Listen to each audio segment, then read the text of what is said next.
이게 조정이 되면은 말씀을 전하기 시작합니다. 뿌리 깊은 남근 바람에 아니밀세라는 말이 있습니다. 어디에 나오는 말일까요? 용비어 천가. 우리가 고등학교 때 배웠던 그 용비어 천가에 나오는 말입니다.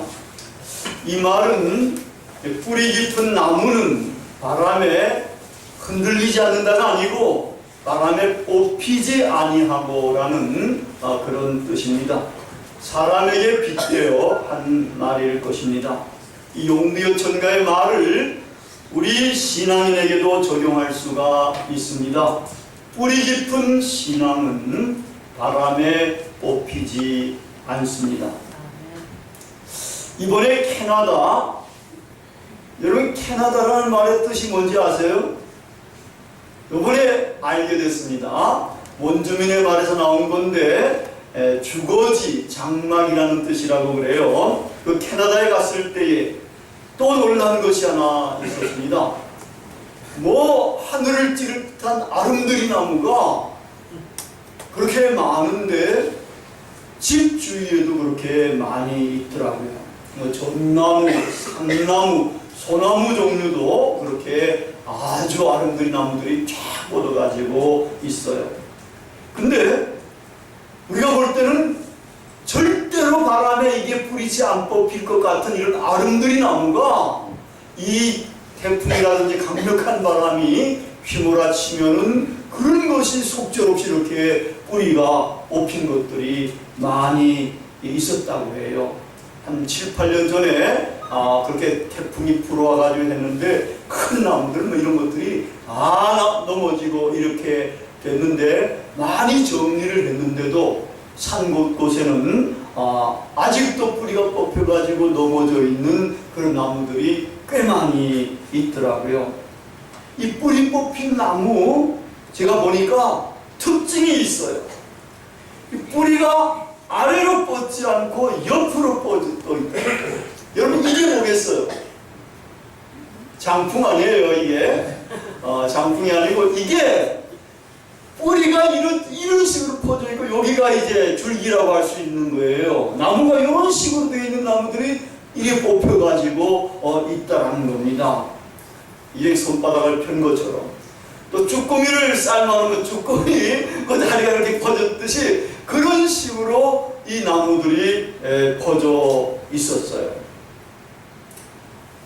제가 독일에 유학 갔을 때도 독일에서 경험했는데 폭풍과 벌어지는데 거기도 이런 나무들이 거기 즐비하게 그렇게 넘어져 있더라. 근데 독일은 산림을 잘 이렇게 가꾸기 때문에 그런 것들을 빨리빨리 정리를 해가지고 얼마 지나니까 그런 것들이 다 없어지고 거기다가는 또 이제 조그만 새끼들 나무들 심어놓고 다 그러는데 카나다는 너무 넓어 놓으니까 아직도 이런 이제 즐비한 것들이 있어요. 그래서 제가 사진을 몇 가지 모아봤는데 이게 이제 우리가 살던 데가 여기 근처인데 여기 이제 집들이 있고 바로 뒤가 이제 이런 나무들이 우거져 있어요. 요 뒤로 이제 산책길이 있어가지고 산책도 한번 해봤는데 이 보니까 이렇게 나무가 큰 거예요. 제가 이게 연출을 한번 해봤습니다. 여러분한테 보여드리려고 내가 이게 해도 한 두 사람이 해도 이거 다 못 안겠더라. 이만큼 큰 나무가 살아가지고 그 집 옆에 있는 거예요. 그 다음에 또 보면 이거 나무가 하나가 아니고 다르죠? 나무가 다른데 이런 나무들이 줄비에 있는 거예요. 그 다음에 또 봅시다. 이거는 이제 더 큰 나무인데 이게 이제 위에 잘라가지고 여기 그루터기가 이제 죽어있고 이건 딴 이제 나무 이파리들이에요. 그 다음에 이제 보면 이렇게 이제 큰 나무들 우리 이제 김누리 군이 여기 안에 들어가 있더라도 이 나무가 이렇게 큰 나무들이 굉장히 많이 있는 거예요. 그 다음에 또 보면은 이게 이제 뿌리채 뽑혀 있는데 여기 봐요. 이 뿌리가 이런 식으로 아래로 뻗지 않고 옆으로 뻗었다라는 거예요. 아마 비도 많이 오고 이래가지고 깊이 뿌리 박을 필요가 없어가지고 옆으로 뻗은 것. 그 다음에 또 보면은 대부분 다 이것도 옆으로 뻗어 있죠. 이 나무 이게. 그 다음에 또 보면은 이것도 옆으로 뻗어. 이게 나무가 이 뿌리가 이렇게 굵어요. 이렇게. 근데 밖에 이게 숲에 있는 것들이 이 나무가 이렇게 돼가지고 썩어가지고 볼품이 없는데 또 이제 보면은 놀라운 거는 이것도 이제 큰 나무인데 이렇게 이제 뿌리가 이렇게 잘려져 있고 여기가 이제 몸통이 여기 있는 겁니다. 그 다음에 마지막에 보면은 이건 이제 지난번에 보여드린 레이크 모레인이라는 그 호수가 여기 있는데 그 호수물들이 이렇게 흘러내려가고 이러면서 이 나무는 호수물에 이렇게 좀 이게 담금질이 돼가지고 잘 안 썩게끔 된 것 같더라고요. 그러면서 이제 이 뿌리도 봐 옆으로 이렇게 뻗어요. 이런 식으로 이걸 보면서 저는 우리의 신앙도 뿌리가 깊어야 한다는 것을 깨닫게 되었습니다. 그래야 폭풍이나 태풍과 같은 강력한 바람들, 예를 들면 사업의 실패, 경제적인 어려움, 육체의 질병, 세상의 유혹, 사회적인 박해, 생활의 염려 등의 강력한 바람에도 우리는 뽑히지 않게 됩니다. 만약에 신앙의 뿌리가 얕게 이렇게 퍼져 있으면 여러 가지 바람에 뿌리가 뽑히게 됩니다. 그러면은 흉물스러운 나무와 같은 그러한 운명에 우리도 처하게 될 수가 있습니다. 우리의 신앙이 이렇게 세상의 온갖 강력한 바람과 이런 시련에도 뽑히지 않으려면 뿌리 깊은 신앙을 가져야 합니다. 오늘 본문 말씀에도 보면은 주님 안에 뿌리를 박으며 세움을 받아 믿음에 굳게 서서 감사함을 넘치게 하라는 말씀이 있습니다. 이 말씀을 중심으로 해가지고 우리가 뿌리 깊은 신앙이 어떤 것인가를 한번 살펴보도록 합니다. 뿌리 깊은 신앙은 물론 신앙의 뿌리가 얕게 퍼지지 않고 깊게 살아야 한다는 겁니다. 교회를 왔다 갔다만 하는 발목 신자가 있다 그러잖아요.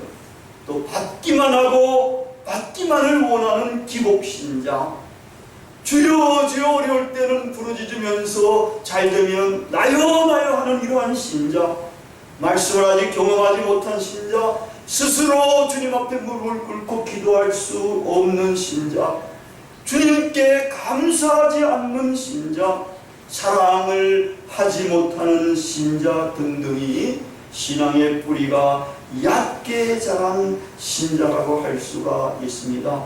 우리 참기독교인의 신앙은 예수 안에 그 뿌리가 깊이 박혀야 합니다.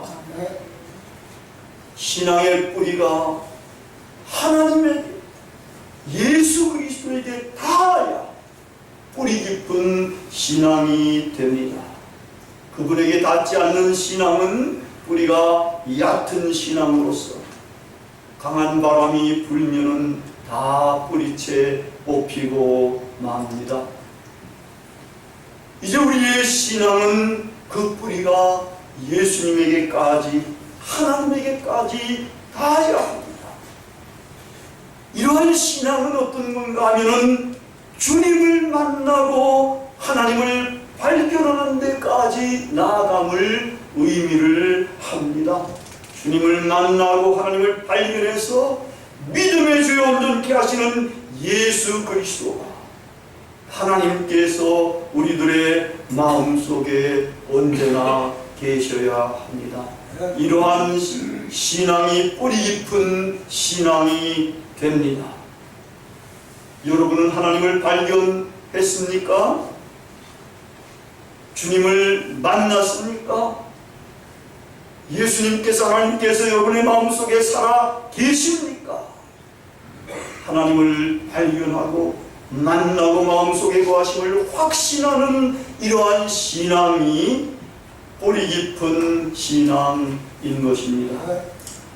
두 번째로 뿌리 깊은 신앙은 반석이신 예수 그리스도 위에 굳게 서는 신앙입니다. 우리가 이렇게 바뀌어서 예수님께까지 닿았다 하는 것만이 중요한 것이 아니라 그 다음에는 거기에서 굳게 서 있어야 합니다. 그러한 신앙인들은 하나님을, 예수님을 전적으로 신뢰합니다. 믿는다는 것은 신뢰하는 신뢰한다는 것의 이면이라고 할 수가 있는 겁니다. 관념론적으로 생각으로만 믿는 것이 아니라 신뢰를 하는 겁니다. 여러분들이 의자에 다 앉아 계시잖아요. 편안하게 앉아 있듯이 하나님에게 그렇게 품에 편안하게 여러분들을 맡기면서 쉬고 있는 겁니다. 아이가 엄마의 품에 안기듯이 그렇게 주님의 품에 자기 자신을 맡기고 신뢰하는 이러한 신앙이 뿌리 깊은 신앙이 되는 겁니다. 많은 신앙인들이, 많은 사람들이 조그마한 어려움이 있으면은 삐껴가지고 교회에 이래서 물러서거나 교회를 떠나기도 합니다. 뿌리가 얕은 신앙인들일 것입니다. 뿌리 깊은 신앙인은 좀 어려움이 다가오더라도, 좀 마음에 상처가 있다 하더라도, 좀 힘든 일들이 생겼다 하더라도 절대로 물러가거나 떠나지 않습니다. 물러가면은 침륜에 빠집니다. 떠나가면은 뿌리가 뽑혀 말라 죽습니다. 저희 손친 아버님이 목사님이셨는데 아버님께서 하신 말씀이 있어요. 아니, 기차가 목적지를 향해서 달려가는데 차들이 크락시를 하면서 빵빵거린다거나 개들이 짖는다거나 사람들이 떠든다고 하거나 그래도 멈추게 돼요.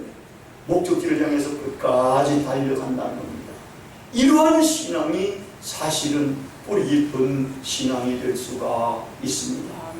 디모데후서 4장 9절부터 11절에 보면은 바울 주위에 있던 여러 신앙인들이 바울을 떠난 것을 우리가 읽어볼 수가 있습니다. 데마는 이 세상을 사랑하여 데살로니가로 갔고, 그리스게는 갈라디아로, 디도는 달마디아로 떠나갔다는 겁니다. 그들은 세상의 유혹에 빠져 신앙을 저버리고 말았습니다.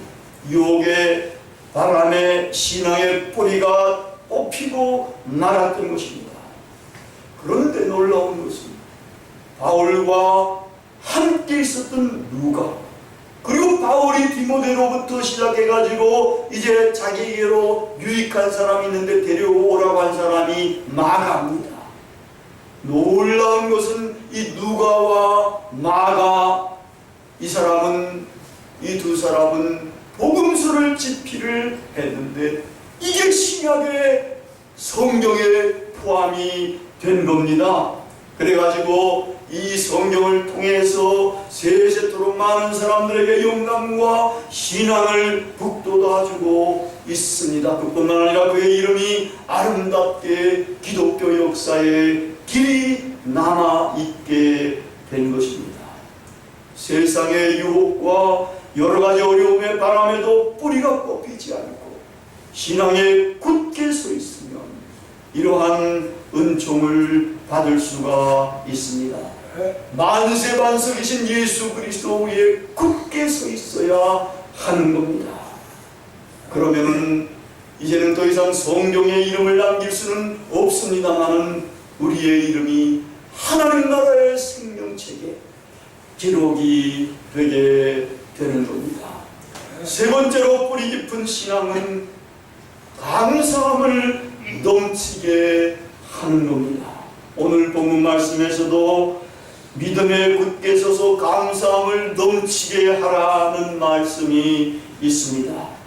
감사함을 넘치게 하는 것이 뿌리 깊은 신앙의 중요한 특색입니다.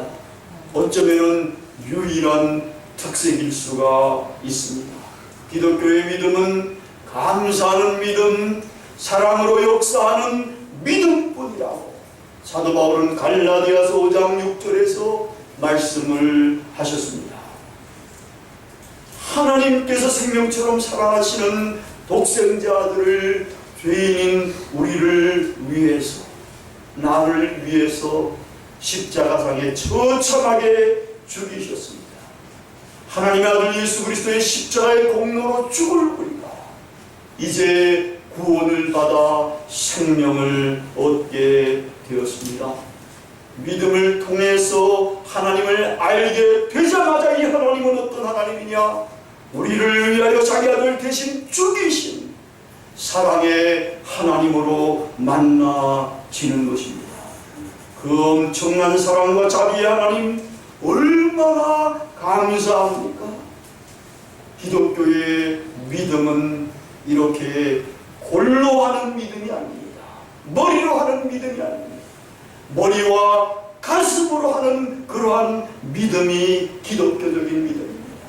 관념론적인 믿음, 신념, 생각이 아닙니다.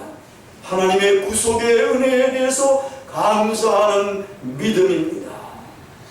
이 믿음은 동시에 사랑으로 역사하는 믿음뿐입니다.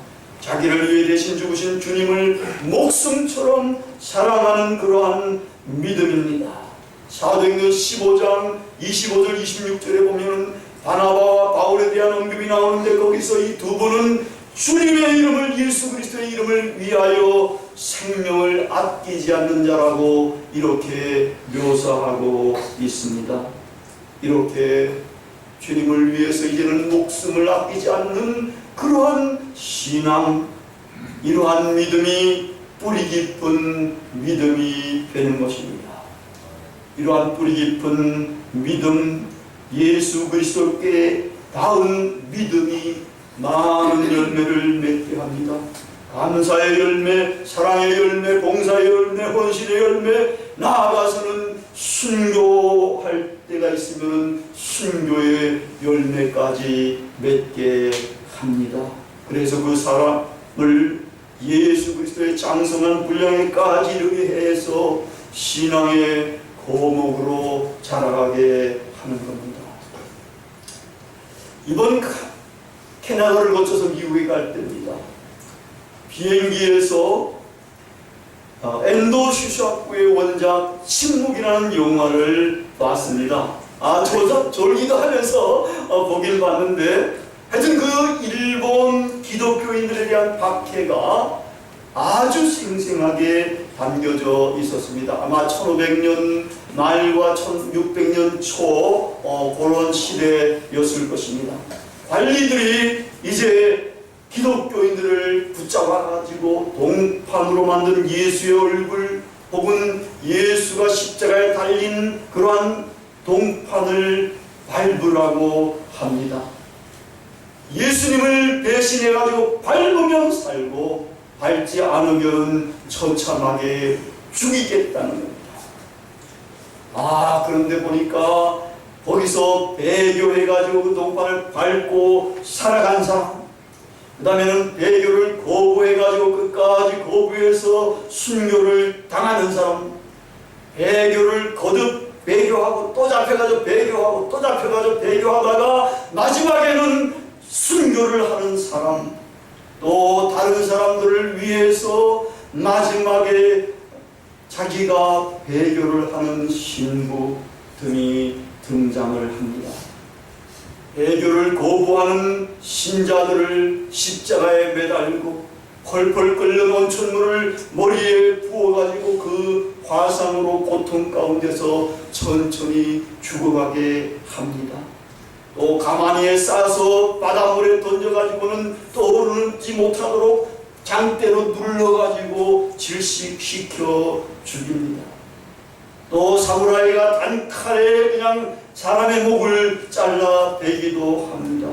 살아있는 사람을 가마니에 싸서 장작더미에 올려가지고 화형을 시키기도 합니다. 바닷가에 십자가에 묶어놓고 민물이 들어와서 익사를 하게 만드는데 사흘 동안 그런 고통을 당하면서도 찬송을 부르며 죽어갔습니다. 이런 처형 장면을 신부는 목격을 합니다. 신부가 배교하면은 핍박받는 신자를 살려준다는 회유책에 고민하던 가운데에 이 신부는 예수님의 세미한 음성을 듣습니다. 밟고 가라. 그래서 이 신부는 배교를 합니다. 예수님의 얼굴을 발로 밟습니다. 애교한 후에 결혼도 합니다. 그리고 나중에는 이 신부가 죽습니다. 불교식으로 장례를 치릅니다. 그런데 죽은 그 신부의 한 손에 꼭 쥐고 있는 것이 있었습니다. 그것이 바로 예수님의 철 십자가였습니다. 이 영화는 신앙과 순교에 관한 폭넓은 사고를 하도록끔 하는 영화라고 할 수가 있습니다. 그런데 기독교는 여하튼 이 성서의 종교는 순교적인 종교입니다. 신앙을 끝까지 지키고 순교한 사람들, 예수님처럼 생명의 부활, 영광스럽게 부활하게 됩니다. 때로는 침묵이라는 소설처럼 문학적으로 부활하기도 하고 영화에서도 부활하게 되고 때로는 구세에서 순교 성지로서도 부활을 하게 됩니다. 그래서 많은 구세의 사람들에게 신앙이 무엇인지를 생각하게 하고 신앙을 붙들고 굳게 서서 신앙생활을 잘 하게끔 우리에게 큰 도전을 던져주고 있습니다. 이제 우리 길벗교회의 모든 식구들, 좋은 분들도 있는 것 같아요. 정신 바짝 차려야 합니다. 아멘. 우리 길벗교회의 모든 식구들, 반석이신 예수님께 뿌리를 내려야 합니다. 예수님께 우리의 닻을 뿌리 깊은 신앙인들이 되어야 할 것입니다. 참 생명을 얻고 많은 열매를 맺으며 거목으로 자라는 존귀한 믿음의 사람들이 다 되시기를 바랍니다. 기도하시겠습니다. 아버지 하나님,